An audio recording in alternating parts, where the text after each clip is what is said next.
Is everyone doing good today? How are you? Yeah? That's a really important question, isn't it? How am I? How are you? I'm going to ask that again. And this time I want you to assess your life. I want you to sum it all up in one word. Really think about it. So I'm going to ask, and then I'm going to do a slow count to 3, okay? How are you?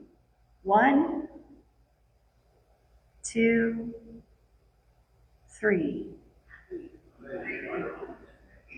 Excellent. Does it feel like you were able to give me an accurate description of how you are now? Yeah? Okay, now we're going to do it one more time. And I want you to imagine the faces and names of all the people and the animals in your life who make you feel loved. And imagine your favorite food, and you get to enjoy it. Now, your favorite flower, or your favorite bug, or your favorite tree, something in nature. And now imagine the most beautiful sunrise or sunset or vista that you've ever seen. And now combine all of those people and animals and food and flowers and nature and views and hold all of that in your heart and silently think at it. I love you. Thank you. And when you've done that, open your eyes so that I know you're all still awake. And now let me ask you, how are you? Yeah. Did you feel the difference? I saw that most of you felt the shift. I heard that most of you felt the shift because there was a silence that hung. I want you to observe that regardless of the word that you use, let's say that your initial answer was great, and your second answer was great. And even if all of your answers were great, it felt greater the third time I asked, didn't it? I want you to observe that the first time I asked, although your answer may have been honest and accurate, it may also have been a little bit of an automatic response, right? And the second time I asked, you did an inventory. And again, maybe your answer was the same and maybe it changed, but the feeling in it probably shifted into a different kind of focus, didn't it? And so it meant something different. It was anchored in whatever evaluation you made of your life. And then it was colored by whatever thoughts that you had about all of that. But the third time I asked you, you remembered and you reconnected with just a few simple things in life which make you feel wonderful. Very, very simple things. And you expressed a thought of gratitude. And didn't it seem to swell a little? It got bigger and smilier, and all you did was look at the good. And when you answered that time, it was truth. That is our focus these next few weeks. Look for the good. Because when you know how and where to find it, it's easy to see. And when you practice consciously and consistently recognizing and celebrating it, good becomes all you can see. And so you can answer every time, how are you, with all sorts of words which reflect all of the good that you see in everything you experience. And the truth deepens more and more and more as you connect with good. And I will admit here that when I sat down last week to write last week's talk, and I had to start figuring out what I was going to say, my brain was all muddled. I had been up since 5 a.m., getting things ready for the Now workshop that was Saturday. Then I spent the day leading the workshop, and when I got home almost 12 hours later, 12 hours after waking up, not only was I tired, but my mind was stuck in now. And that worse things could happen, right? But I struggled to shift into a different thinking space. And it happened, but it was rough for a little while. But what I noticed after quite a bit of fruitless thinking was that when I stopped thinking, there's an overlap that is very beautiful and natural between gratitude and presence. And that overlap has really, really shifted the way that I approach this subject. Because when you're fully here now, about the only thing that you can actually feel, when you are really, really present, when you are absolutely doing only what's in this moment and doing it fully, gratitude is within you at every moment, and it's being expressed internally at the very least as joy and wonderment and laughter and quiet awe and all sorts of other wonderful things. Every moment is full. But what about when you're not? When you're not fully here and you're thinking or assessing or worrying or planning, and there doesn't seem to be much to be grateful for. How do you find gratitude in those moments when you're so stuck in your head that you don't know there's an option? You have to learn to remember and recognize that underneath all of the noise, underneath all of the worry and the planning and the apparent chaos, there is a force of love at work. There's a force for beauty, a force of wonder and joy and awe. But how can we trust that when we feel like we're being defeated? How can we know when we look around and all that we see is destruction? Or perhaps you're not asking how. Perhaps you're coming from a more visceral place. And I see this a lot. Perhaps you're coming from a place of this world is falling apart. How can you say that there's love behind? Throw an example out. There you go. It's fair enough, right? Fair enough question. And here's my answer. You're right. As we go through this business of living, we don't always see it at first. Sometimes the destruction does look final. Sometimes it looks like there's nothing but loss. I'll give you that. But there is an old cliche that I hinted at earlier, and I'd like you to remember. Appearances can be deceiving, and they often are. But if we stay with it, if we choose to trust that love is still moving underneath, beauty often reveals itself in ways that no one could ever have imagined. For instance, in Pakistan, a decade ago, in the Hunza Valley, there was an 8.1 earthquake. A landslide came crashing down the mountainside, and it was devastating. It entirely blocked the Hunza River. Entire villages were swallowed. Thousands were displaced.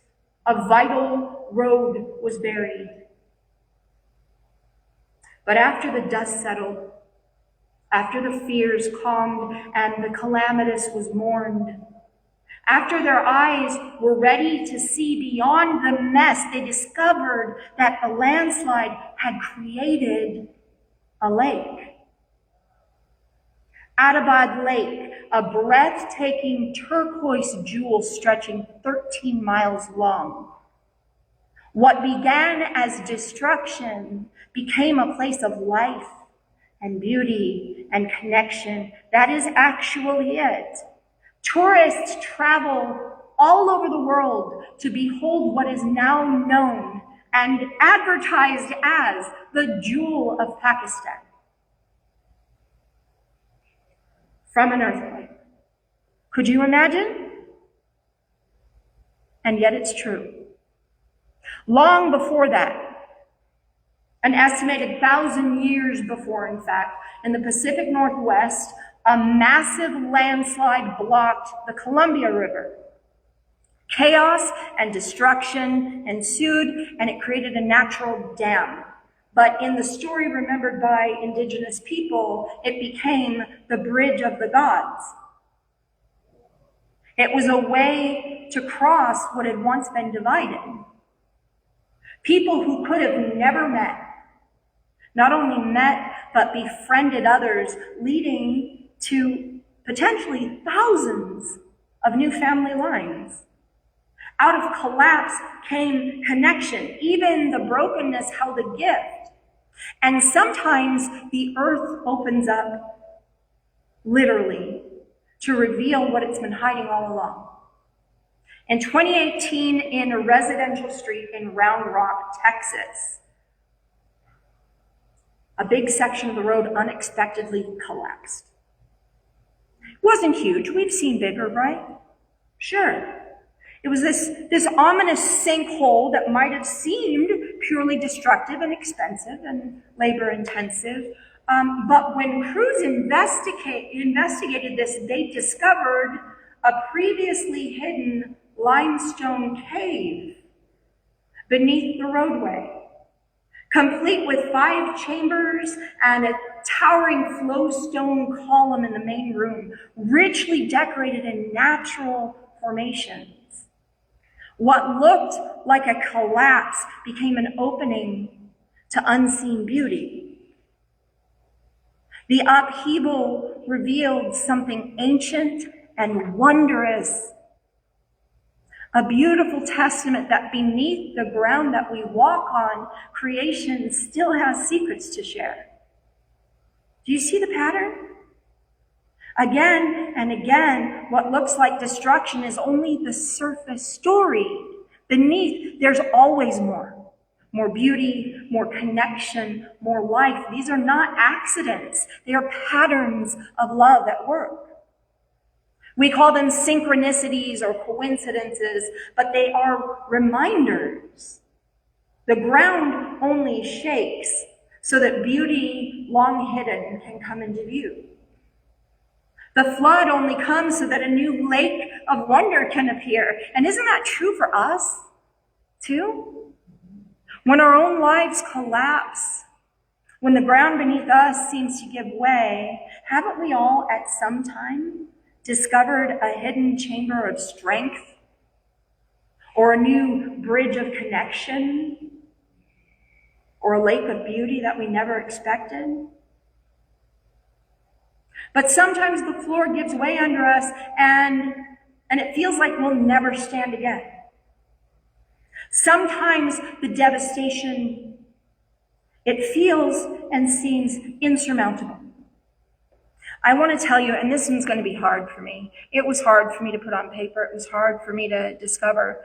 So bear with me for a minute. I want to tell you about a woman named Rhiannon. Okay, she is in Cardiff, Wales.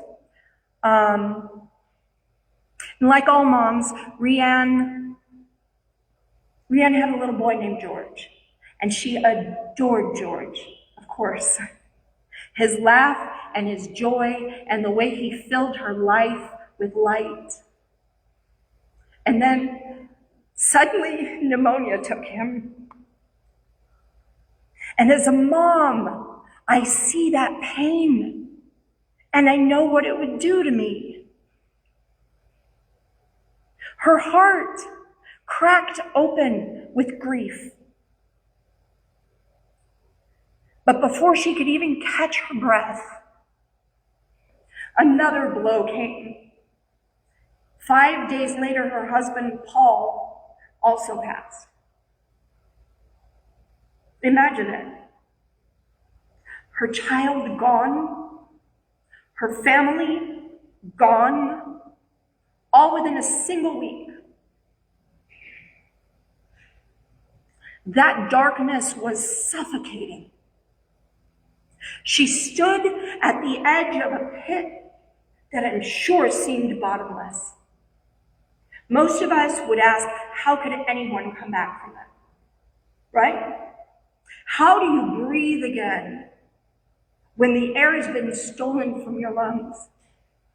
How do you step forward when every step feels like walking into nothing?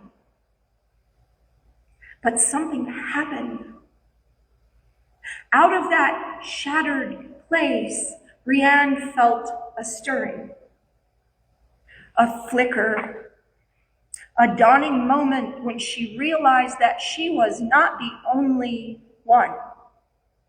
That other parents, other families, they were standing in that same abyss. Lost and unsupported and alone in overwhelming grief. And she decided in the very place where her own life had collapsed to create something that would hold others. Through her pain, she created a fortress. She gave birth to a vision, a charity called Wish Upon a Star. What began as a mother's grief became a lifeline. She worked with hospitals to create support rooms for grieving families. She provided memory boxes so that parents could hold on to the smallest treasures. And she trained staff. This is important. She trained staff to walk compassionately with the brokenhearted. That's fundamental. How many of us have been through medical crises and felt unacknowledged and unseen by staff at a hospital? She trained the staff how to be compassionate. Today, thousands of people, thousands have been comforted because Brianne turned her devastation into devotion. Her life was not restored to the way it was. She would never stop missing George. She would never stop loving Paul. But she was reborn into a life of purpose that carried her through her pain and spread ripples of love outward. What looked like the end of everything became the seed of a beginning. Her collapse revealed a hidden chamber of strength and compassion that she hadn't known was there. From the rubble of her old life, beauty rose. The darkness you think you see is there to reveal the beauty. And so we give thanks for the darkness.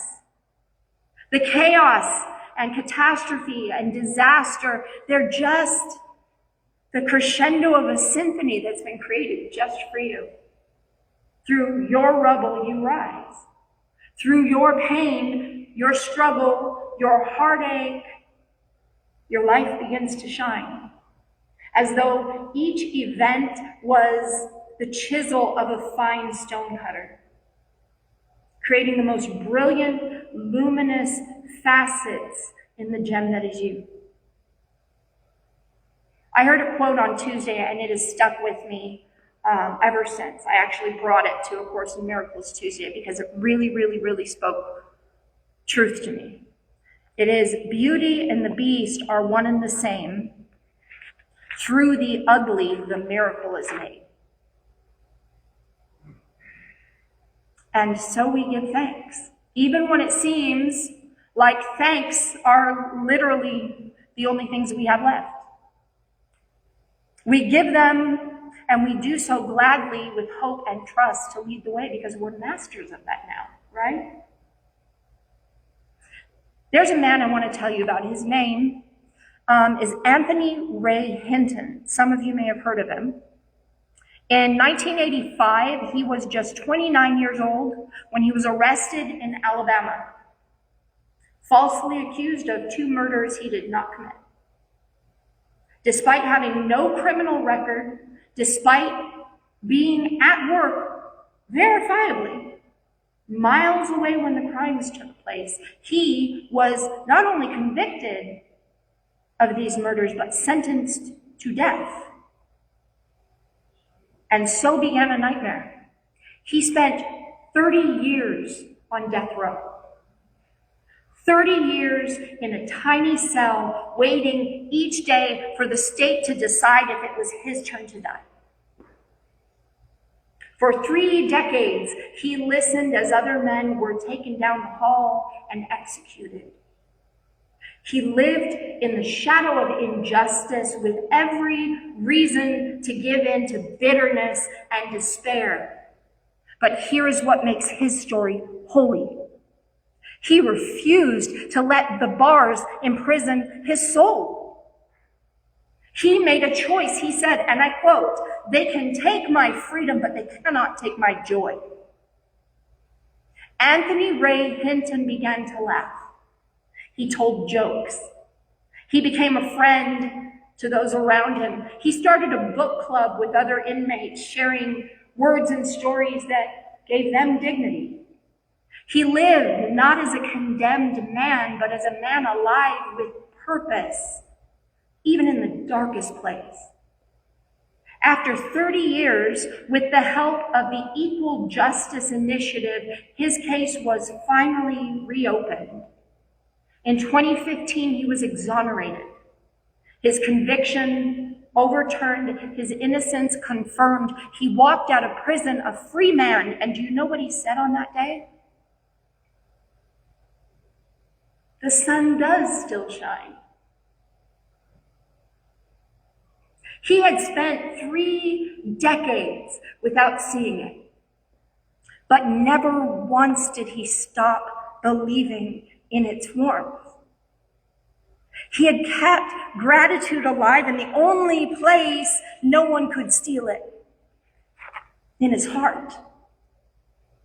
In an interview, he's quoted as saying, "One does not know the value of freedom until it is taken away.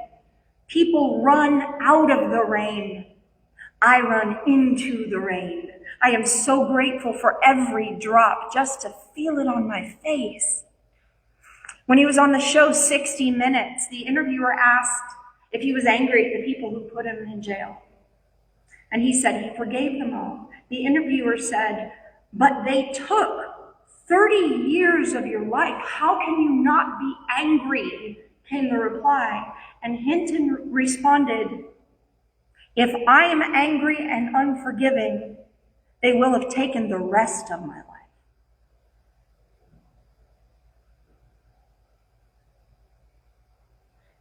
Right? He's quoted in another interview saying, "The world doesn't give you your joy and it can't take it away. You can't let people come into your life and destroy it. I refuse to let anyone take my joy. I wake up in the morning and I don't need anyone to make me laugh. I'm going to laugh on my own because I have been blessed to see another day." And when you are blessed to see another day, that should automatically give you joy. There is something to be grateful for every day. As Hinton says, simply seeing another day is something to be grateful for. His story is a testimony that gratitude is not about circumstances. Gratitude is freedom. Gratitude is power. Gratitude is the light that no cell, no injustice, no suffering can extinguish. If Anthony Ray Hinton could live 30 years on death row and still say with conviction, "The sun does shine," then so can we. In our small prisons of worry and fear and uncertainty, we can still choose to rise. We can still choose to give thanks. We can still choose joy. So here's our call. Do not wait for life to be perfect to be grateful. Do not wait for everything to line up neatly before you say thank you. Gratitude is not what we feel after the blessing. Gratitude is what creates the blessing. Gratitude is what keeps the heart free. This week, when you wake up, before your feet hit the floor, say, thank you. When you see the faces of those you love, whisper, thank you. When you eat, when you breathe, when you notice the smallest flicker of beauty in the world, let your heart sing it. Thank you. Because the truth is, every drop of rain on your face, every sunrise, every breath in your lungs is proof that the sun does shine. And like Anthony Ray Hinton, we can say, the world didn't give me my joy, and the world cannot take it away. Go out with your eyes wide open. Go out looking for the hidden chambers, the turquoise lakes, the diamonds in the rubble. Go out expecting to stumble across synchronicities that remind you love is always moving beneath the surface. See the good in your mornings, see the good in your meals, see the good in your children, see the good in your strangers, see the good in yourself, and sing it. Sing it until the world hums along. And when someone asks you, how are you? Answer with a heart full of fire. Let your words be a testimony that gratitude is alive in you. May your joy become contagious, spreading the sunlight until all the world remembers the sun does shine. Thank you.